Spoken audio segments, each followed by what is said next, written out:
All right, it's really fun. I actually got to introduce this gentleman last year. There are just some people who, in the annals of sports, the name just cuts through everything else. When you've been a professional pitcher for 20 years, you've been to 4 World Series, won 3 of them, 3,000 strikeout category. It goes on. And then you go on to, well, you can just use this public persona, this megaphone you have, to speak out for the rights of people. And when people try to beat you down, when the media says, we'd like to do that interview with you, but could you take that Trump hat off before you do the interview? That ain't happening. Let me just introduce our friend, Curt Schilling.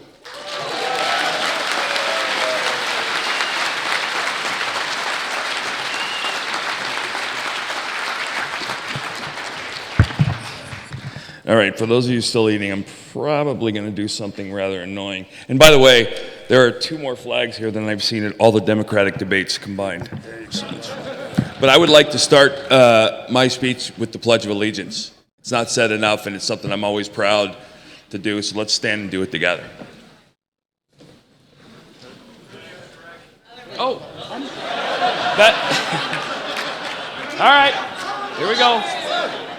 I pledge allegiance to the flag of the United States of America and to the republic for which it stands, one nation, under God, indivisible, with liberty and justice for all. 6 words. Play ball. 6 words from the end of that. With liberty and justice for all. 240 some years, that goal, that objective has never changed for conservatives, for Americans. And today, for the first time in my life, I'm hearing and seeing things I never thought possible in my country. Raise your hand if you know know the name Gary Willis. Gary Willis was a 61-year-old Vietnam veteran from Ferndale, Maryland, who was shot and killed by police officers who were brought to his house by a neighbor, the red flag law, to obtain and take away his legally obtained firearms. Our country is trying to change, and none of it for the better.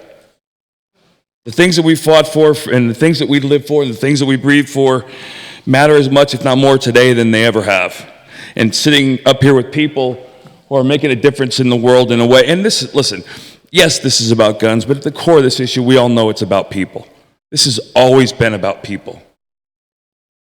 I've never, ever seen a gun, and today, and I don't think I ever will, use itself.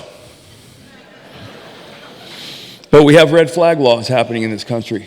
California, Washington, Oregon, Indiana, Connecticut, with no due process, you can lose your legally obtained firearms.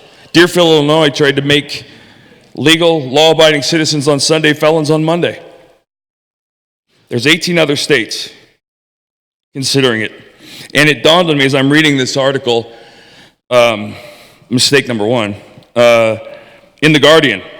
And they were outside of an NRA convention conference.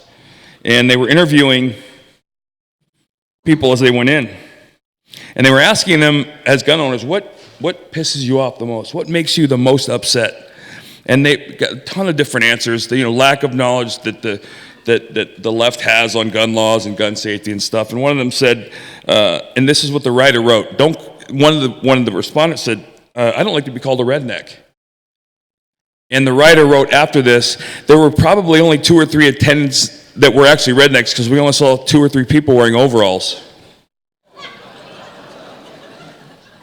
Yeah, the party of inclusion. But here's the thing. You talked about the NRA. I am the NRA. You are the NRA. I had a chance to meet John Lott, the Crime Prevention Research Center, police, and I say this, it's hard to say this because I have such an immense amount of respect for police officers, but this puts us in perspective. There are firearms violations committed by 16.5 police officers out of every 100,000. Concealed carry permit holders in Texas and Florida commit 2.4 firearm violations per 100,000. We are the most law-abiding citizens in this country. And we've been labeled terrorists. I looked up patriot a couple weeks ago and Google defined patriot as a white nationalist. They are, well, listen, you're living in a state where illegal immigration is immigration. They're not the same things. They never have been. A Muslim and a Muslim extremist are not the same things. They never have been.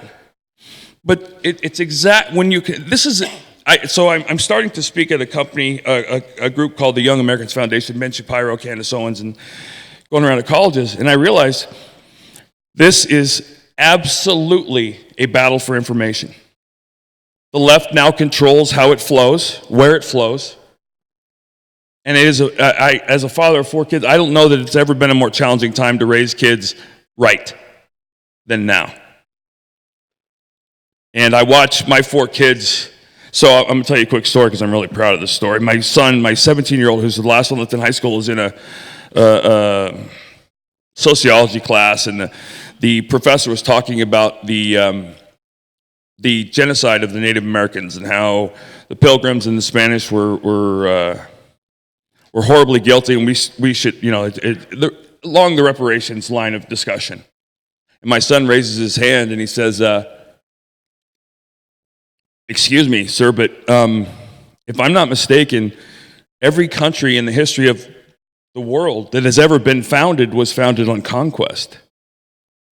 And he kind of looked at him, kind of odd, and he said, "That doesn't make it right, but how far back are we supposed to go? How much are we supposed to keep alive?" And in the discussion, he says, listen, this is a room full of people, black, white, Latinos, men and women, an inclusive group of, we don't care what color you are, what race you are, who you worship, why you worship, who you sleep with. Are you a law-abiding citizen? I'm good. Are you a law-abiding citizen?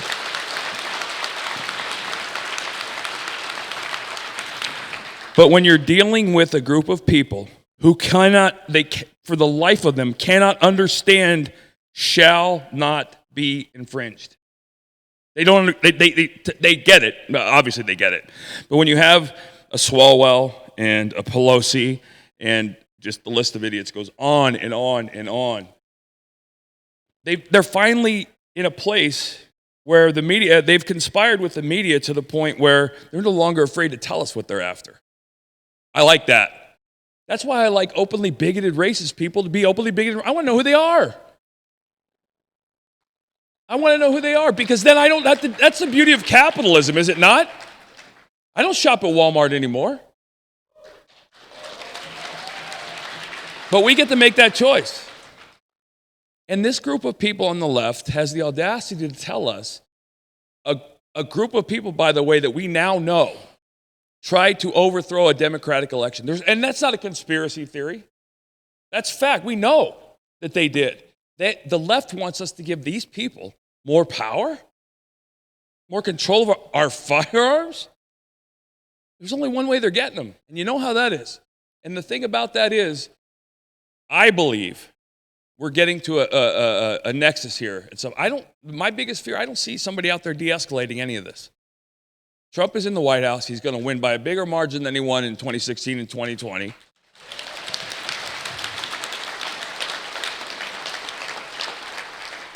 And the nutcases on the left are just going to get nuttier and say more. I don't know how much stupider they can get. I know that's not a word, but the stuff. I love the fact that MSNBC and CNN and all of the news stations are giving them airtime.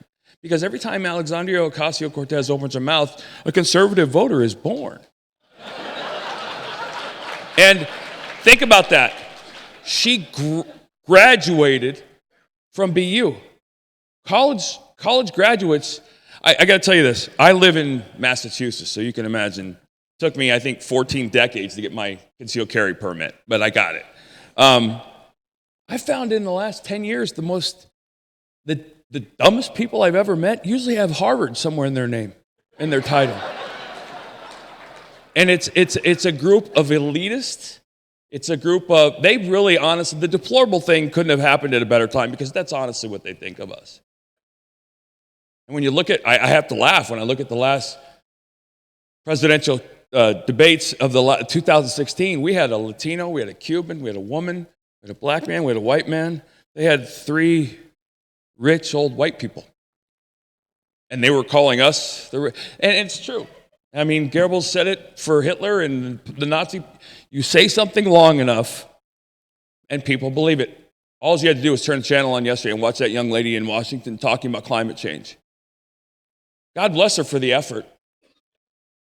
Just like the clown from Florida, the kid from Parkland, who they don't know what they're arguing for. They're arguing for socialist policies that they don't understand. And listen, raise your hand in this room if you want everybody to have health care. I want everybody to have health. We all want everybody to have health care. We live in the real world. We live in the real world. And I got to tell you this. I don't want $1 of my taxes to go anywhere until every veteran in this country has a home and health care. That is probably, for me, the most embarrassing thing about my country. On any night, there's over 34,000 homeless veterans in this nation. That's repulsive. We're better than that. And then I say that, and then I look at California, and I was chuckling at it too until I realized what a disaster that's become. The fact that they're giving tens of millions of dollars to illegals, and they have the worst homeless problem in the country. California has over 50% of this nation's homeless population. And they're run by, and you ask how Maxine Waters or Pelosi or any of them can get elected? Just watch Hollywood for 20 minutes, and it becomes clear. The morals, the ethics, the integrity, and the honor, those are punchlines in Hollywood now. And I would like to think we as a group value those words as much today as we ever have. And you know, we just said the Pledge of Allegiance. I guarantee you there are people, very few liberals are watching this, but the ones that are, were scoffing and rolling their eyes because it's a joke to them. The flag, our flag, is a worldwide symbol of freedom.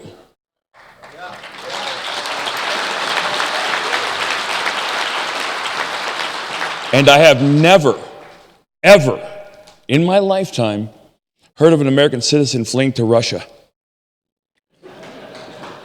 Our men and women are buried in graveyards all over the globe. They died for countries and for people they never met, they would never know. And I would like to think our commander-in-chief never sent them abroad lightly. But the fact of the matter is, no one else has the guts or the people to stand up to the bullies. I live in a country that makes the greatest human beings alive. And they serve a nation that has values. The Declaration of Independence is the greatest document ever penned. It had a lot of flaws when it began, but we amended it. That's how you do it. That's how you're supposed to do it. And once again, the Second Amendment, I'll finish with this, and you've heard him said a billion times, and I'm going to say it again. We have all of the other ones because of the Second.